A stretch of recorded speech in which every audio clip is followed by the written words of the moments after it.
I'm Robin Warner, an experienced engineer and magazine editor, and I am driving a 2020 Porsche Taycan 4S. Now, despite the fact that the Porsche Taycan is not air-cooled and not even internal combustion engine powered, I can assure you that this is definitely an authentic Porsche. But before I get too far, let me first tell you just what the Porsche Taycan is. The government classifies the Porsche Taycan as a large car that seats 5. Despite having all-wheel drive and the upgraded Performance Battery Plus, the 4S is the lowest trim 2020 Taycan you can get, below the Turbo and Turbo S models. That's because the non-Plus battery 4S and standard Taycan were not available until 2021 model years. Also, this is separate from the just-released Taycan Cross Turismo, which is a station wagon version using another name. The Taycan falls beneath the Turbo S and Turbo mainly because of power output. Speaking of, it is powered by 2 electric motors producing a peak output of 482 horsepower and 479 pound-feet of torque. Those figures are partially due to the bigger Performance Battery Plus battery pack, which not only increases battery size from 79.2 to 93.4 kilowatt hours, which increases range from 199 to 227 miles, it also increases voltage from 613 to 723. With the standard battery, you make do with 429 horsepower and 472 pound-feet of torque. And yes, with 2 motors, that power goes to all 4 wheels. The base price for the 2020 Porsche Taycan 4S is $105,150. My test car costs $136,190. That's due to the 83,000 options I have. For those who are interested, I included detailed specifications including dimensions, fuel economy, and options in the description. All right, let's take a look around the car. Okay, welcome to a warm and windy Michigan afternoon in the winter, and take a look at this 2020 Taycan 4S painted in Carrera White Metallic, which is an $800 optional color. It is a beautiful color, really highlights the wonderful shape of this very futuristic looking Taycan. It's got these really fancy looking headlights and this kind of like teardrop shaped swoop coming down from it. Very minimalist front end, because there's no grille of anything to worry about because there's no engine to keep cool. If you look over the car in profile, you can see that it has this like very long sloping roof and this very, very pretty, very large piece of glass over the top. We'll show you that in a little bit more detail in a moment. Those are the optional 20-inch Aero wheels, they are called, and they are currently riding on Pirelli P0 winter tires. That's right, winter in Michigan. This overall shape is actually based on a concept called Porsche 960 Turismo. And the original concept of the shape was, what if we could give a car with the proportions of a 918, but with 4 seats? And the problem was that with internal combustion engines, there was no way to build that shape. But since Porsche came up with the idea of like, hey, let's do a battery electric vehicle, they said, you know what, this shape works now. And they could build this like long, very sloping roof with these like minimalist proportions and still have 4 doors and 4 seats. And this actually seats 5. Coming into the back, you can see that the rear end kind of falls into this, you know, low hanging, long horizontal bar that says Porsche Taycan 4S right there. And I don't have anything to say about the tailpipes here because there aren't any. But I will tell you that I generally think this is a very beautiful shape and very well executed in terms of having nice design elements to incorporate into your battery electric vehicle. You know, there's a lot of BEVs out there that are kind of like frumpy in shape, and Porsche definitely did not follow that trend. I really like the shape of this car. All right, let's take a look inside. But as you can see, I've got it all open except for one thing. That's the rear, because I wanted to show you. Here we are, rear.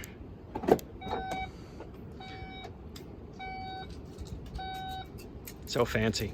So this is the rear trunk. It has 14.3 cubic feet of space when there's not a big bag for a charger in there, but that's not necessarily a bad thing to keep in there. You also have another 2.8 cubic feet of storage in front. It's right there. And again, no engine. One little fun fact, because this is the 4S, you actually get a little bit more trunk space. The Turbo and Turbo S only get 12.9 cubic feet. So that's one small advantage you got. Looking in back, one thing I wanted to point out is it does seat 5, but barely. That does not look like a comfortable place to be in the middle. But if you're on either side, you do get heated seats, and you do get pretty darn deeply bolstered buckets. I mean, look at that. I am very much in this seat. This is nothing like bench seats of old for the second row. Oh, and this is a good spot to show you that big glass interior. That is tinted, thermally and noise insulated glass. It is really nice. All right, moving to the front. Very deep bucket seats here, very purpose. These are optional 18-way adjustable seats. And as you can see, there are lots of buttons for those adjustments. You know, this stuff is pretty standard here. Seat memory, lock, unlock, and windows and adjustments. But there are a couple of neat tricks I want to show here. The Taycan instrument cluster is just this big screen right here. You get another screen, like a wide screen right here, and a third screen down here, which when it's on, shows more than my reflection. Hello. And yes, it's a Taycan, in case you forgot. But steering wheel has pretty usual set of buttons, but there's a couple I want to show off. This is the recuperation button right here, okay? That's going to be something we talk about later. And then right here, you can't see it, but behind, right there, that's the heated steering wheel button, which obviously people that watch my channel know is a favorite of mine. Inside overall is a very comfortable place to be. There's another view of your big screen here, the panoramic screen. And there's lots of tech, there's lots of comfort, and there's lots of reasons to go and take this for a drive.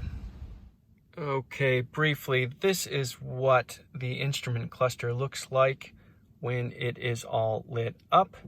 And the shifter, by the way, is right here, reverse neutral drive. This, it's P for park, but it's also the parking brake. There's technically no park in this car because there's no real transmission in the traditional sense. But that's just the thing. So that is the parking brake, even though it is effectively park. Here is the upper center console screen with the usual plethora of things to choose from, including like charging status, navigation, all that kind of stuff. And then down here is more of your climate control stuff. And look, my heated seats, and also cooled seats for the summer and all that kind of stuff. So these are what the screens look like when they're all lit up and going.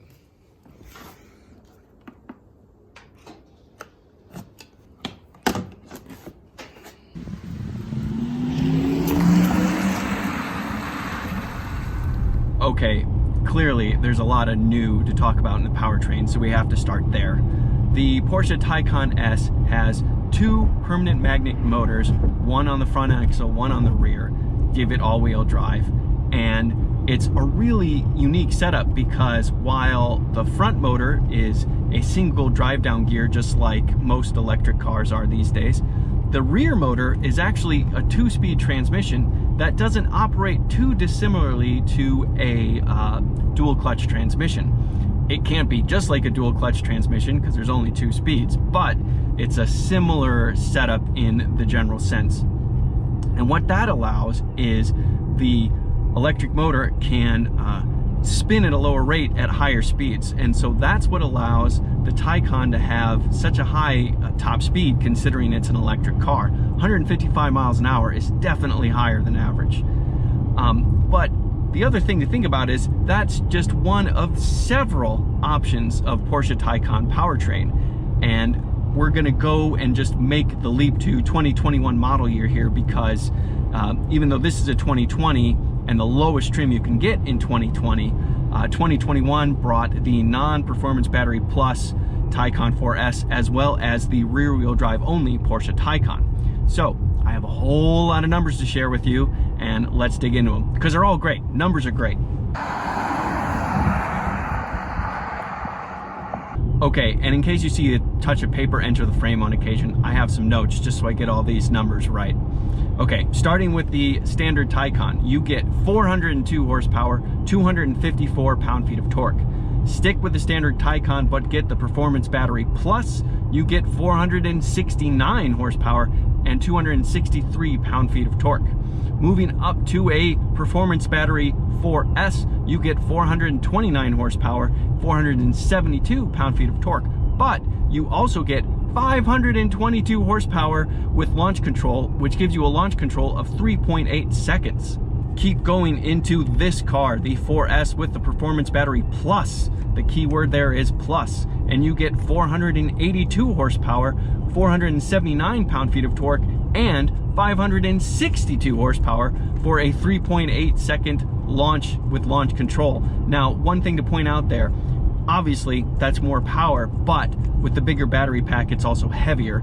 And so that's why 0 to 60 is the same. If you keep your foot in it though, this car is faster through the quarter mile and beyond. So it's the higher speeds where you'll get time differences in acceleration with the performance battery plus. But bear in mind, you do also get more range, from 199 miles to 227. You go to the Porsche Taycan Turbo, which doesn't have a turbo, we know.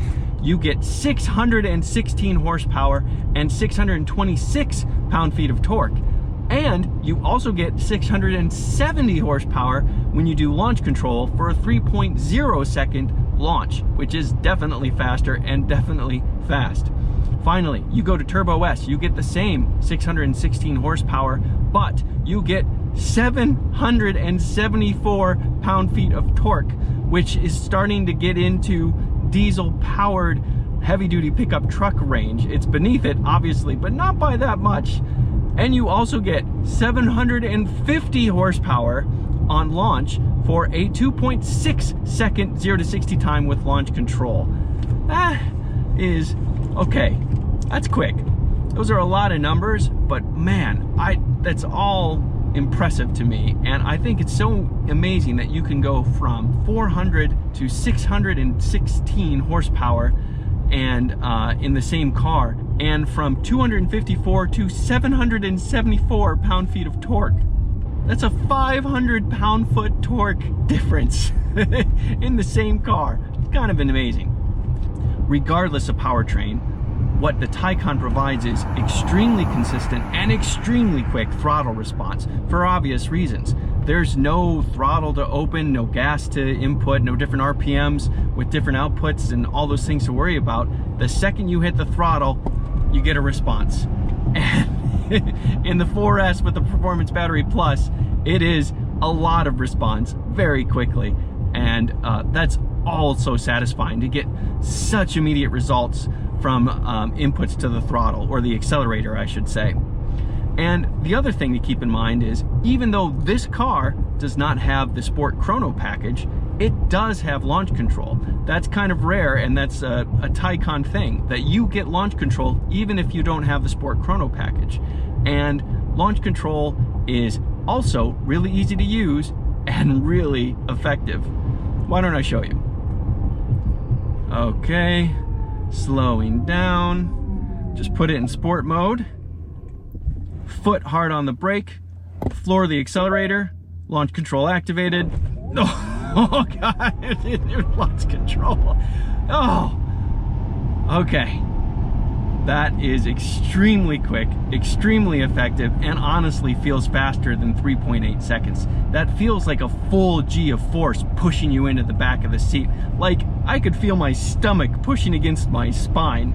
I'm not kidding. I mean, that is stomach wrenching in a good way. Is that a possibility? It must be, because it was. So to have such cool and effective and consistent and easy to use launch control, it's a huge highlight of the Taycan, and it's definitely a cool novelty to show off to friends that were a little skeptical of why you got something like this. I think that'll quiet them down awfully quickly. Well, they won't be able to talk because their stomachs will be pushed against their spines. So because I don't have the Sport Chrono package in this car, I have 2 driving modes, normal and sport. And interestingly, I also have 3 brake motor regen modes. They call it the recuperation button, and you have 3 options: on, off, and we'll call it automatic. It might be adaptive. And that's interesting. So because brake recuperation is actually pretty light, but when it's on, you get a little bit more than coasting levels of decel, like 0.5 of G or something, nothing big. And then when it's off, you just get coast like you would in a normal car. But then when you put it in auto, what you do is you hold the button down, and you get the little button with an A in the middle of it, and that actually uses, you know, the adaptive cruise control. When it senses that a car is close to you, close in front of you, it will automatically give more motor regen and slow the car down at a faster rate. When I've been playing with it, I've gotten, you know, a couple tenths, maybe 0.3 of a G out of it automatically. So it's a noticeable difference when it's in automatic mode. I tend to just prefer it in on mode. I'm used to a little bit of decel from an electric car, so I think there's just kind of a comfort in it. But generally speaking, Porsche has a very old school approach when it comes to one pedal driving. More or less, they're against it. They want the brakes and everything to feel like they would in any other car. So you have a brake recuperation button. They just call it the recuperation button, but it doesn't do that much. But the car actually does a lot of motor regeneration decelerating. You have a tach that shows you power output and recuperation, and the Taycan can accept up to 265 watts of recuperation. That's 355 horsepower of recuperation when you hit the brakes. Put it another way, you can decelerate at more than 0.5 G before the friction brakes are doing any work. It's all the motor, and that's really impressive. So I can hit the accelerator like this, and the friction brakes aren't doing a thing, and I'm already stopped. Now I have to say, I've really grown to like one pedal driving. I really like having a neutral point in the throttle where I can start accelerating, and then I can, with just one pedal, I can control how much decel I get without touching the brake. That's a personal preference that I enjoy. And who knows, maybe future Taycans will give you more options there. You'll have more flexibility. But what I will say, and this is much more important, is that when you are on the brakes feel really natural. You don't have this obvious transition from motor regeneration decel to friction brake decel. It all flows really well. The integration is spot on, and that's crucially important and the most important thing. So this is something I can easily live with, even though I actually would prefer the one pedal driving.